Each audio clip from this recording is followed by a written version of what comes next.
and welcome to another Eczema Phoenix video where we learn how to transform our lives living with eczema. So, as promised in my last video, for my testimonial for Ancestral Apothecary, their information will be down in the description below. I am doing a series of herbs for eczema videos. Herbs have been super helpful for me since 2004 when I started taking Chinese herbs from a traditional Chinese medicine practitioner who happened to also be a dermatologist. And I experienced so much healing, like just a lot of inflammation just seemed to just drain out of my system. My skin cleared up. I was even in complete remission for about 6 years, after 6 years of taking Chinese herbs on a regular basis, or as regularly as I could. And although some of it has come back, it's not a big deal because I have a lot of herbal friends that I turn to just through personal research, curiosity, and a lot of detective work and observing my patterns. I know that also for a lot of skincare that I choose, that the ones that have really have my favorite herbal friends in them, like calendula, are really beneficial for my skin, help with itching and skin recovery. So yeah, I don't know how shiny this is going to look on whatever screen you're watching. I just put like a bunch of homemade balm on my lips and around my mouth because it was feeling kind of dry. So hopefully I don't look too slick and look too shiny. But in any case, let's get into the first category of herbs that I would like to share with you, which are lymphatics. Now, a lymphatic herb is an herb that helps with your lymph fluid. Lymph fluid is fluid that is constantly flowing through your skin alongside your blood. So it's clear and it's transparent, and it is helpful for releasing toxins. It will carry toxins out of the body that the liver has processed in order to help you eliminate them out of your body through urine or feces, sometimes through sweating. And if the lymph fluid ever gets stagnated, like there's not enough movement in your body, maybe there could be more exercise, more physical activity, maybe dry brushing will be helpful in just getting the lymph fluid to move in the direction that it needs to drain out the toxins out of your body. Sometimes that can start to lead into rashes coming out through oozing, like when you have a certain part of your body that gets itchy and you scratch it, and then like all this kind of yellowish clear fluid comes out. That is, as far as I know, the lymph fluid. Honestly, I'm not a doctor or a scientist, so correct me if I'm wrong. I'm always open to learning something new. But from my experience, that's what it seems to be. And especially if the fluid is yellow, that is definitely a sign that there's excess toxicity, because it's like the same as your urine. Like the more yellowish it is, the less hydrated you are, like the less clear it is, and the more concentrated the toxin level is.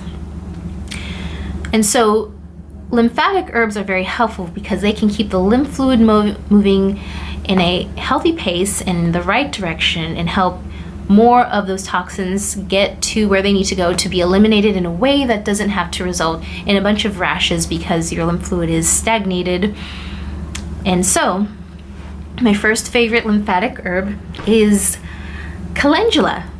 Now, that's something I learned at Ancestral Apothecary. I did not realize that literally my favorite herb for skincare, and an herb I call a skin saver, is also a lymphatic herb. Like, it doesn't just recover the skin, it's not just good for healing wounds, it actually is good for getting your lymph fluid to get going. So like, if you were to drink it in a tea, or make a tincture out of it, ideally out of vinegar and not alcohol, because alcohol can be taxing on the liver, which can then create more toxicity in the blood. Herbal tinctures are just like a drop or two, so it's not a lot, but if you are in a sensitive place, I would just avoid all alcohol in all forms. But yeah, calendula is a really great lymphatic herb.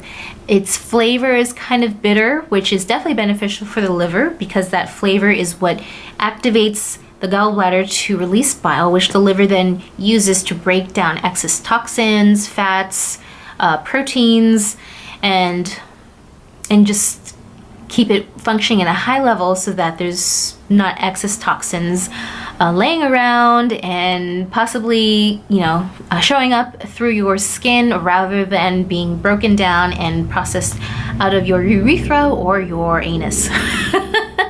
So calendula is one great lymphatic herb. Another newly favorite herb that I also learned about at Ancestral Apothecary is cleavers. Like, oh my god, cleavers are like my new thing. Like, it's like my new obsession. Like, if calendula was not my herbal ally for Ancestral Apothecary this year, it definitely would have been cleavers, and it kind of is already cleavers, because I like earlier this year I made a 1-month oil infusion with cleavers in grapeseed oil, and although my intention was to do a more obvious treatment with it, to turn it into a salve with some beeswax, my body was just naturally craving it internally, and I started to just pour that cleaver infused grapeseed oil on like salmon before I went vegan, or my salad, or to use it to cook with for my stir fries and things like that. And just like eating the cleaver oil it really helped flush out the toxins in my skin. I found it to also be very helpful for my skin to not just move the lymph, but to actually help my cell turnover rate go like a little bit faster and more effectively, and like dead skin that formed from scratching and rashes or food allergies just started to peel off like crazy, and that effect would happen like within a week of consistently eating that cleaver oil, like maybe 1 to 2 tablespoons a day, at least for one meal every day for a week. Like, that was nuts. Like, hello lymphatics, love you. Like, those are awesome ass herbs for eczema, so definitely check those out. If you have eczema, they are tasty.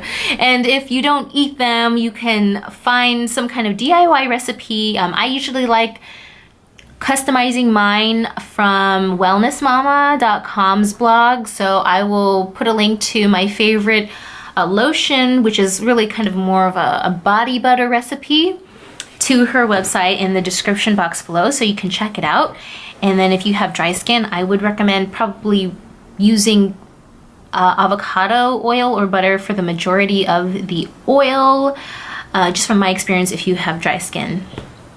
But if not, and you like all the ingredients that she has originally, then go with that and just experiment. You don't know until you try. So the next category of herbs that I would like to recommend for eczema would be circulatory herbs that promote circulation of the blood. And it's for similar reasons as the lymph. It just keeps everything moving and pumping in the right direction. It helps like flush out toxins and get them to where they need to go to be eliminated in a more like functional way, and not get backed up in the blood or the lymph itself, which forces it to come out through the skin as a last resort to elimination of toxins.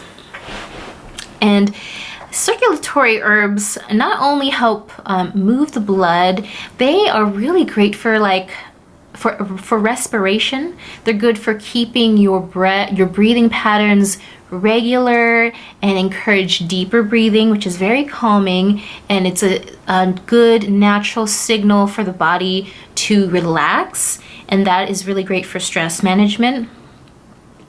On top of that, circulatory herbs can also be really great for the mind.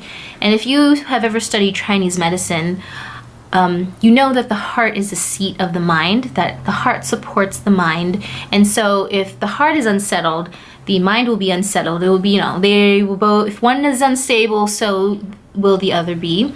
And vice versa. If the mind is unsettled, then it tends to unsettle the heart. They just are in tandem with each other, and there's no separation, at least in Eastern and holistic / integrative medicinal theories and diagnostic strategies. So some circulatory herbs that I really like are rosemary. This herb is also known for bringing clarity to the mind and for helping with focus. And in a spiritual sense, I think that's very helpful for eczema, because if you are thinking clearly and you can focus on what really matters in life with your skin, you can make better decisions. You can just be able to see your life experience and your skin and your patterns much more clearly. And then, of course, it opens up the lung passages, the sinuses. If you have asthma, it will be helpful for your breathing with that. If you have allergies or sinus things going on, it will help you clear that out as well. It's pretty tasty as a tea. And although I said don't drink alcohol if you have eczema, if you're in a better place with it, or if you're in a place where you can occasionally have like a glass of wine, it is pretty tasty infused with wine for like a few hours to a day, and then you just strain out the sprig or the leaves, and and you can really like smell and feel the olfactory expansion from this newly infused herbal wine. Another great circulatory herb that I really love, like super obsessed with it, like about as obsessed as I am with calendula and cleavers for, skin saving and eczema recovery, is mint. Like any kind of mint, peppermint, spearmint, all the mints are good in my book. I really love mint. It's actually a sweet kind of herb. It's sort of like, it's effervescent and a little spicy in a cool way, but also just so sweet. And it's really good for, like, it's definitely great for clearing out congestion and opening up the lungs and making breathing much more easier. It gets things moving. It helps with digestion as well. It's good for like moving stuck food. So if you have constipation, that would be a great herb to take as well as a tea. Just steep it in some boiling water for like 5 minutes, let it cool, and then sip and enjoy. But yeah, this herb is also really great, I feel, for oozing herbs, for oozing rashes, just because it also has a slightly drying effect. If you have dry skin, I probably would stay away from something minty topically, but internally it's really good for just clearing things out and for letting things go. And in an emotional and spiritual sense, the minty flavor in Chinese medicine is a flavor for grieving, but also for letting things go, and that's a very important emotion to have with eczema, is to be able to let it go, to be open and expand your mind to the possibility that you can really let this go. That could be much less of a deal than it is now, that you can minimize it, that you can kind of dry it up, so to speak, that it will pass through, regardless of how much time that will take, depending on your situation. But it's very good for just getting that process going. So I really love that. And then, yeah, those are 2 categories of herbs for eczema that I highly recommend. Those are 4 of some of my favorite herbs to consume, and I almost like partake of them in some kind of way, whether topically or internally, almost every day of my life. They really help me manage stress and rashes, and are supportive of my personal spiritual journey of just letting go of things that don't serve me well, and of relieving my body of burdens that it doesn't need to carry anymore, because I choose that. So I hope you will choose to try at least one of them out, or at the very least learn more about them. Yeah, I hope you found this video helpful, and I will see you in my next video for herbs for eczema, which will focus more on topical skin savers. Thank you so much, and I wish you much healing on your journey. Bye.